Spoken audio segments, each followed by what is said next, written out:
अस्सलाम वालेकुम नाज़रीन, ताज़ 92 न्यूज़ के साथ मैं हूं नाइला भट्टी।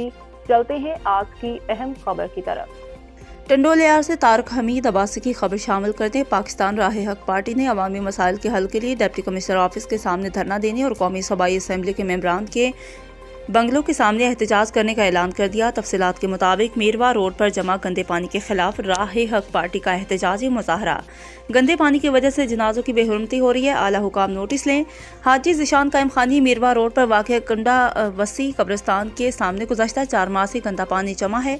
ज़ीशान कायम खानी की क़यादत में मीरवा रोड पर एहतजाजी मुजाहरा किया गया, जिसमें शहरियों की बड़ी तादाद शरीक हुई। इस मौका पर खिताब करते हुए हाजी यूसुफ कायम खानी ने कहा कि अहले इलाका परेशान है, 4 माह से बच्चे और ख़वातीन घरों में महसूर है। इलामा हयात हैदरी ने कहा कि पाकिस्तान राह हक पार्टी टंडोलायार की आवाम की आवाज़ बन चुकी है। अवामी मसाइल के हल के लिए टंडोलायार की आवाम सैयद सिकंदर शाह की क़यादत में मुत्तहिद हो जाएं। हाजी ज़ीशान कायम खानी ने अपने खिताब में कहा कि हमारे मुर्दों की बेहुरमती हो रही है। इंशाअल्लाह डिप्टी कमिश्नर के दफ्तर के सामने एहतजाजी मुजाहरा करेंगे। इस मौका पर सैयद मूसा शाह, मौलाना काशिफ हनफी, अकरम इलाही कायम खानी, मौलाना उमर अनवर कायम खानी, अब्दुर्रहीम मुआविया, डॉक्टर इकबाल कश्मीरी, मौलाना मलिक कासिम, सैयद हाजी अब्दुल रशीद शाह और दीगर रहनुमा भी मौजूद थे।